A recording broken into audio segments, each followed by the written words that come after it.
എഡ്യൂറിലെ students CV എഡ്യൂറിലെ type കമ്പനീസിന് submit ചെയ്യുമ്പോൾ പലപ്പോഴും reject ചെയ്യുന്നു എന്നൊരു കംപ്ലൈന്റ് വന്നിട്ടുണ്ട്. അപ്പം ഞാൻ അവരുടെ CV നോക്കിയപ്പോൾ കുറച്ച് കാര്യങ്ങൾ മനസ്സിലാക്കി. വാസ്തവത്തിൽ അവർ നിങ്ങളുടെ CVയിൽ ആ കൂടെ 30 സെക്കൻഡ് മാത്രമേ സ്പെൻഡ് ചെയ്യത്തുള്ളൂ. ആ 30 സെക്കൻഡ് കൊണ്ട് നിങ്ങളെ അവർ ഇവാലുവേറ്റ് ചെയ്യും, നിങ്ങളുടെ CV ഷോർട്ട് ലിസ്റ്റ് ചെയ്യണോ ചെയ്യേണ്ടതെന്ന് തീരുമാനിക്കുകയും ചെയ്യും. സോ ഷോർട്ട് ലിസ്റ്റ് ചെയ്യുന്ന കുറച്ച് ക്രൈറ്റീരിയാസ് ആണ്. Number 1, clear business problem. നിങ്ങൾ കോഴ്സ് ചെയ്യുമ്പോഴോ സർട്ടിഫിക്കറ്റ് ചെയ്യുമ്പോഴൊക്കെ നമ്മൾ പലപ്പോഴും ചെയ്യുന്നതെന്ന് പറഞ്ഞാൽ കോമൺ ആയിട്ട് അവൈലബിൾ ഉള്ള കേകളിലോ അല്ലെങ്കിൽ വേറെ ഏതെങ്കിലും സ്ഥലത്ത് കോമൺ ആയിട്ട് അവൈലബിൾ ഉള്ള ഡേറ്റാ സെറ്റിലായിരിക്കും നമ്മൾ ചെയ്യുന്നത്. അപ്പം അത് ചെയ്യുന്നത് കൊണ്ട് തെറ്റില്ല. പക്ഷേ ആ ഡേറ്റാ സെറ്റിൽ നിന്ന് കോമൺ ആയിട്ട് എല്ലാവരും ചെയ്യുന്ന പ്രോബ്ലംസ് ആണോ നിങ്ങൾ കണ്ടെത്തിയത്, അല്ലെങ്കിൽ അതിൽ നിന്ന് യുണീക്കായിട്ട് നിങ്ങൾ എന്തെങ്കിലും ചെയ്തിട്ടുണ്ടോ എന്നുള്ളത് നോക്കും. രണ്ടാമത്തത് ക്ലിയർ ഇൻസൈറ്റ്സ്, അല്ലെങ്കിൽ നിങ്ങളുടെ തിങ്കിങ് പാറ്റേൺ.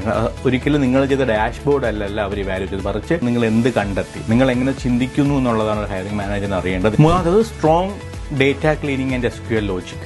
നമ്മൾ റിയൽ ടൈമിൽ എപ്പോഴും ഡീൽ ചെയ്യുന്നത് 100% അല്ലെങ്കിൽ 100% മെസ്സി ആയിട്ടുള്ള ഡേറ്റയിലായിരിക്കും. ഇപ്പം നിങ്ങളുടെ പോർട്ട്ഫോളിയോയിൽ ഡേറ്റ ക്ലീനിങ്, ഡേറ്റ ജോയിനിങ് തുടങ്ങിയിട്ടുള്ള കാര്യങ്ങൾ നിങ്ങൾ ചെയ്തിട്ടുണ്ടോ എന്ന് നോക്കും. നിങ്ങളുടെ കാര്യങ്ങൾ ചെയ്തിട്ടില്ലെങ്കിൽ യു ആർ 100% റിജക്റ്റഡ്. ഇത്രയും കാര്യങ്ങൾ ചെയ്യുക, ഡെഫിനറ്റ്ലി നിങ്ങളുടെ CV ഷോർട്ട് ലിസ്റ്റ് ചെയ്യും.